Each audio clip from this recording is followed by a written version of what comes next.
Assalamualaikum warahmatullahi wabarakatuh. Apa kabar teman-teman?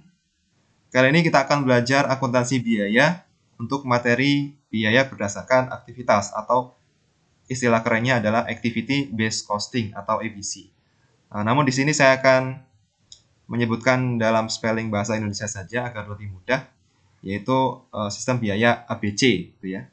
Nah, mengapa kita perlu belajar mengenai ABC ini? Karena kita sudah sama-sama tahu bahwa dunia selalu atau senantiasa mengalami yang namanya perubahan, atau kalau kata orang tidak ada yang abadi ya kecuali perubahan itu sendiri. Nah, tidak terkecuali di industri manufaktur juga mengalami perubahan ya. Dan perubahan di sini yang dimaksud lebih kepada perubahan lingkungan, mulai dari adanya teknologi yang maju dengan pesat, kemudian daur hidup produk semakin pendek, kerumitan produksi semakin meningkat, intensitas modalnya meningkat, jalur distribusi semakin meningkat, standar kualitas yang dibutuhkan dari suatu produk itu meningkat, banyaknya produk dan diversifikasi produk itu meningkat, dan semua faktor-faktor ini mendorong atau mengakibatkan yang namanya proses produksi yang selalu atau senantiasa berubah. Mengapa proses produksi berubah dan kaitannya dengan akuntansi biaya itu kenapa harus berubah? Karena keterbatasan sistem akuntansi biaya tradisional. Nah, di sini akan ditampilkan gambar perubahan perbandingan unsur biaya ya yang menunjukkan tahapan evolusi proses produksi. Di sini ada tahap-tahap evolusi proses produksi mulai dari tahapan tradisional, simplifikasi proses, otomatisasi, komputerisasi proses produksi, sampai yang sekarang optimasi proses produksi. Ya. Dan kita sudah sama-sama tahu bahwa komponen biaya itu terdiri dari biaya bahan baku atau BB, biaya tenaga kerja langsung atau BTKL, dan biaya overhead pabrik atau BOP. Nah, pada masing-masing tahapan produksi itu juga mempunyai komposisi sendiri-sendiri ya. Dan kita mulai dari tahapan tradisional.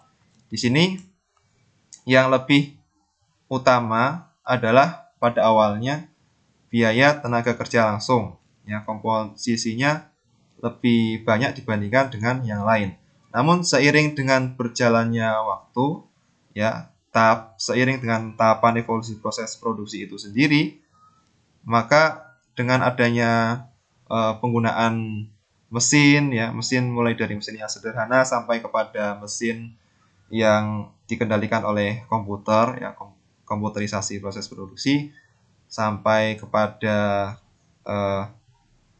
AI ya atau artificial intelligence, kemudian adanya industri 4.0, dalam hal ini adanya IoT ya atau Internet of Things, itu mengubah komposisi dari komponen biaya yang ada di dalam akuntansi biaya.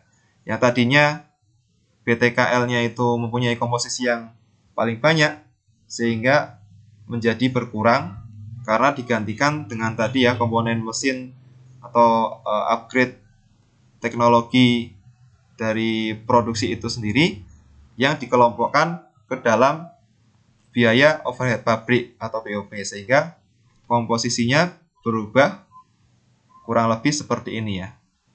BB-nya tetap, BTKL-nya berkurang, sementara BOP-nya menjadi komponen yang paling banyak komposisinya. Nah, sekarang dari penjelasan ini timbul pertanyaan ya. Ya. Nah, maksudnya apakah itu ada masalah ya? Ya, ini akan menjadi masalah ketika beberapa jenis produk atau multiple product itu diproduksi dalam hanya satu fasilitas ya. Namun ketika satu fasilitas hanya memproduksi satu jenis produk saja, ini tidak akan menjadi masalah ya dari adanya BOP tadi, pembubaran BOP. Nah, kemudian masalah lain apakah ada? Ya, adanya kebutuhan untuk identifikasi jumlah BOP yang dibebankan pada masing-masing produk. Ya. Nah, gimana cara penyelesaian dari masalah-masalah ini? Masalah ini dapat diselesaikan dengan mencari pemacu timbulnya biaya atau cost driver. Ya. Nah, di sini dibandingkan ya sistem biaya tradisional dengan ABC. Pada sistem biaya tradisional, kita menganggap atau memperlakukan BOP ini mempunyai kaitan dengan jumlah unit yang diproduksi, yang ukurannya adalah jumlah jam kerja langsung atau JKL, biaya tenaga kerja langsung atau BDKL, jam mesin, biaya bahan, dan lain sebagainya. Nah, sementara itu, ya,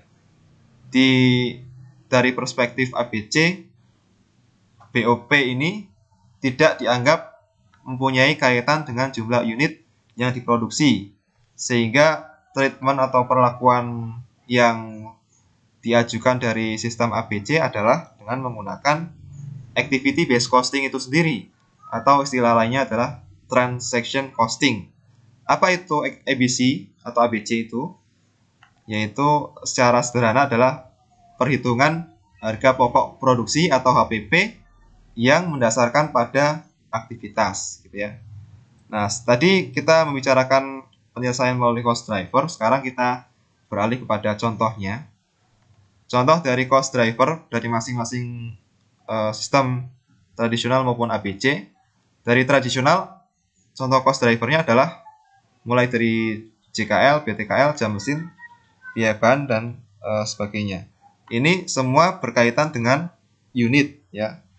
Sehingga kita istilahkan dengan unit based cost driver atau volume related cost driver, yaitu yang dianggap pemacu BOP adalah unit produk atau volume. Nah, sementara itu dari perspektif ABC, ya, itu memandang bahwa aktivitas tradisional ini hanya sesuai dengan aktivitas yang berkaitan dengan unit saja, ya. Tapi metode atau penerapan dari tradisional ini, sistem tradisional, tidak cocok atau tidak sesuai dengan biaya-biaya yang perubahannya tidak dipengaruhi oleh unit yang diproduksi, ya. Contohnya adalah mulai dari penyetelan setup mesin, ya, kemudian frekuensi pemrosesan pembelian, lamanya waktu proses produksi, berat bahan, ya, bukan berat badan, ya, waktu inspeksi mutu, jarak yang ditempuh, dan lain-lain sebagainya. Biaya-biaya ini yang disebutkan tadi itu perubahannya, ya, naik dan turunnya tidak dipengaruhi oleh unit yang diproduksi. Misalnya penyetelan mesin itu tetap dilakukan pada saat awal akan memproduksi, ya, dan dia tidak berpengaruh dengan jumlah yang mau diproduksi. Tetap saja kita harus melakukan adanya penyetelan mesin, ya. Nah, sehingga tadi, ya, unit base atau volume related tadi tidak cocok. Kemudian kelemahan pembebanan biaya berdasarkan unit. Nah, kita harus ingat bahwa rumus tarif BOP per unit dari perspektif akuntansi biaya tradisional adalah membagi antara anggaran BOP dengan volume atau unit yang diproduksi, ya. Sehingga dari sini manajer akan melakukan beberapa hal untuk meningkatkan pendapatan atau mengurangi biaya, yaitu misalnya dengan cara mengurangi anggaran BOP, ya, atau bisa jadi meningkatkan volume yang diproduksi sehingga membuat tarif BOP per unitnya menjadi berkurang, dan pada akhirnya tetap diharapkan dapat meningkatkan laba dari perusahaan.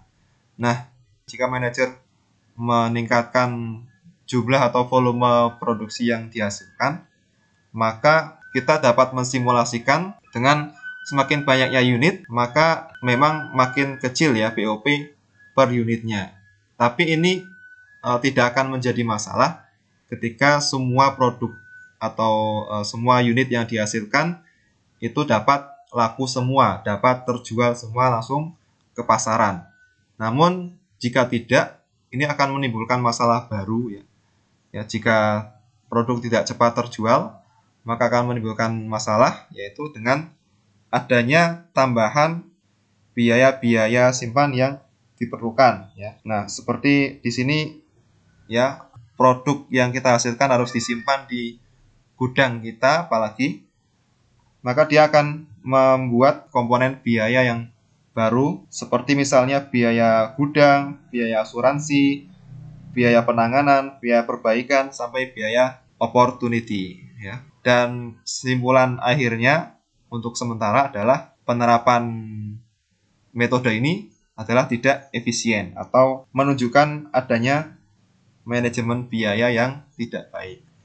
Nah, sementara itu konsep dari metode ABC adalah untuk memberikan informasi akurat tentang BOP yang dikonsumsi oleh produk tertentu. Nah, di sini diilustrasikan dengan adanya perusahaan yang memproduksi satu varian atau satu jenis minuman dalam kemasan, satu jenis rasa, dan satu jenis kemasan. Sementara itu, perusahaan yang kedua itu memproduksi air minum dalam kemasan dengan 3 varian rasa dan 3 bentuk kemasan yang berbeda. Nah, ini secara teori pasti proses produksi dari perusahaan yang pertama lebih sederhana dibandingkan dengan proses produksi pada perusahaan yang kedua. Dan kaitannya dengan penggunaan metode ini, maka untuk perusahaan yang pertama, penggunaan metode tradisional itu sesuai digunakan atau bisa tepat digunakan. Sementara untuk perusahaan yang kedua, untuk konsep atau metode tradisional, dia tidak sesuai, tidak cocok, melainkan yang cocok adalah ABC itu sendiri. Mengapa? Nah, kita akan membuktikannya pada slide berikutnya.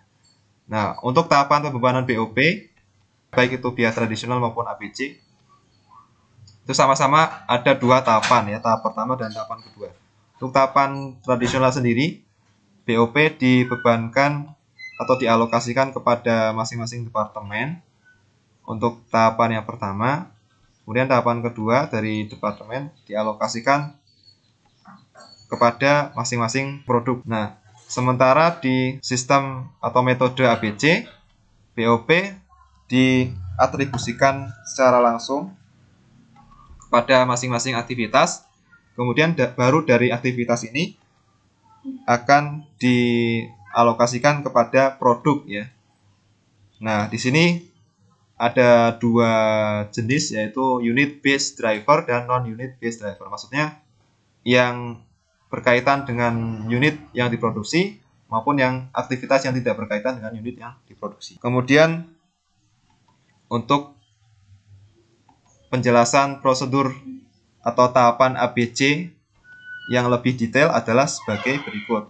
Mulai dari tahapan pertama, penentuan aktivitas ya. Masing-masing aktivitas atau seluruh aktivitas yang mengkonsumsi sumber daya harus diidentifikasi. Kemudian aktivitas yang berkaitan dikelompokkan ke dalam kelompok aktivitas yang homogen yang mendasarkan karakteristik aktivitas secara logika yang berkaitan. Kemudian aktivitas yang mempunyai rasio konsumsi yang sama untuk semua produk.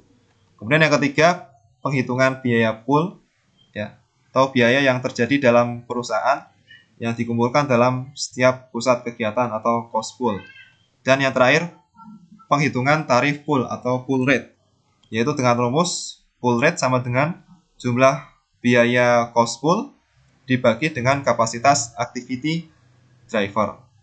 Itu untuk tahapan yang pertama.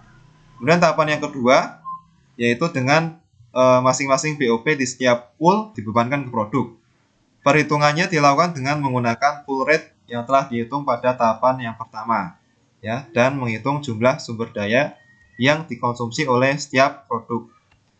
Rumus dari pembebanan BOP yaitu BOP sama dengan pool rate dikalikan pemakaian dari aktivitas itu sendiri. Nah, Langsung saja kepada ilustrasi contoh tradisional versus ABC. Di sini disediakan ya kasus perusahaan yang memproduksi 3 jenis produk yaitu X, Y, dan Z. Di sini disediakan informasi unit yang diproduksi, kemudian jam kerja langsung, biaya tenaga kerja langsung, kemudian biaya bahan baku diketahui, dan BOP ya. BOP mulai dari aktivitas setup, handles, dan parts, dan total dari masing-masing biaya. Ilustrasi yang pertama yaitu alokasi BOP secara tradisional. Kita yang pertama adalah dengan cara menghitung penentuan tarif BOP. Ya, tarif BOP sudah disebutkan tadi rumusnya, yaitu BOP dibagi dengan JKL dalam hal ini. Nah, tarif BOP kita jumlahkan semua ya tadi ya. Tarif BOP aktivitas pertama, kedua, dan ketiga dibagi dengan jam kerja langsung 250 jam. Sehingga menjadi tarif BOP-nya Rp50 per jam kerja langsung. Kemudian setelah ketemu tarif BOP, kita akan mengalokasikan ya, mulai dari pembebanan BOP ke produk sampai kepada perhitungan harga pokok per unit. Nah, pembebanan BOP ke produk ini kita tuliskan mulai dari produk ya, yaitu produk X, Y, dan Z. Kemudian jumlah konsumsi JKL sudah disediakan. Tarifnya yang tadi hasil perhitungannya kita masukkan ke sini ya. Kemudian kita kalikan antara konsumsi JKL dengan tarif per JKL sehingga ketemu BOP yang dibebankan dari masing-masing jenis produk. Kemudian kita tuliskan jumlah unitnya dan terakhir dari tabel ini adalah BOP DB dibagi dengan jumlah unit sehingga ketemu pembebanan BOP per unit. Nah, kemudian dari pembebanan BOP ke unit per unitnya kita hitung perhitungan harga pokok per unit. Di sini kita masukkan produknya yaitu X, Y, dan Z.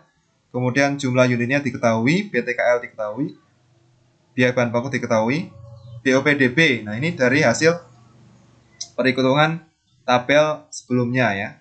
Dan total HPP kita masukkan semua biayanya, BTKL, BBB, dan BOP. Kemudian harga pokok per unit yaitu kita bagi antara total HPP dibagi dengan jumlah unit yang diproduksi. Sehingga ketemulah harga pokok per unit adalah produk X dan Y Rp120 per unit, sedangkan produk Z adalah Rp72 per unit.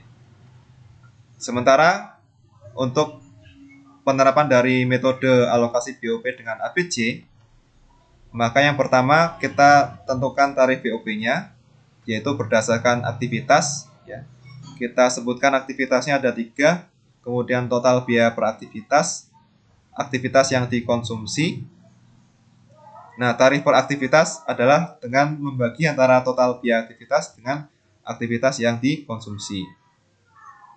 Kemudian dari tarif per aktivitas kita masukkan ya, kita alokasikan kepada pembebanan BOP ke produk, yaitu masing-masing aktivitasnya. Kemudian tarifnya tadi sudah ketemu, dikalikan dengan jumlah aktivitas dari masing-masing produk X, Y, sampai Z. Nah, dari perhitungan ini kita masukkan ke tabel perhitungan harga pokok per unit. Yang pertama produknya diketahui, kemudian unitnya diketahui, BTKL diketahui, BBB diketahui, BOP. Ini hasil dari perhitungan tabel sebelumnya ya. 39.233 dan 6.000. Nah, kemudian total harga pokok seperti yang tadi ya, BTKL ditambah BBB ditambah BOP. Kemudian total harga pokok produk dibagi dengan jumlah unit, ketemu harga pokok per unit. Nah, harga pokok per unitnya ya 240 untuk produk X, Y-nya 68, dan Z-nya 99. Nah, sekarang kita bandingkan antara BOP per unit tradisional versus ABC. Nah, untuk harga pokok per unit tradisional, harga pokok produk X dan Y ini sama, yaitu Rp120 per unit. Sedangkan harga pokok unit ABC-nya berbeda ya. Nah, dari sini kita bisa menyimpulkan bahwa jika manajemen itu menggunakan metode harga pokok unit tradisional untuk pembebanan biaya atau penentuan harga dari produk, maka akan timbul kesalahan. Misalnya dari data tradisional, manajemen menetapkan bahwa harga produk Y lebih tinggi dibandingkan dengan harga produk Z. Padahal pada kenyataannya produk Y ini adalah mengkonsumsi biaya yang paling sedikit di antara ketiga produk tersebut. Nah, kemudian terakhir, keuntungan penggunaan ABC. Yang pertama adalah meningkatkan kualitas pengambilan keputusan. Ini bisa dicontohkan ketika kualitas pengambilan keputusan itu buruk, ya. Jika salah dalam penentuan harga jual, maka perusahaan tidak dapat bersaing ya dengan perusahaan yang lain karena pasti endingnya mengalami kerugian ataupun keuntungannya berkurang. Kemudian manfaat lain dari penggunaan ABC adalah aktivitas perbaikan yang secara terus-menerus untuk mengurangi BOP. Nah, ini bisa terjadi ketika aktivitas-aktivitas yang tidak ada nilai tambahnya atau non-value added ini bisa dihilangkan ya dengan mengidentifikasi tadi. Sehingga pada akhirnya harga pokok produksinya bisa menjadi berkurang.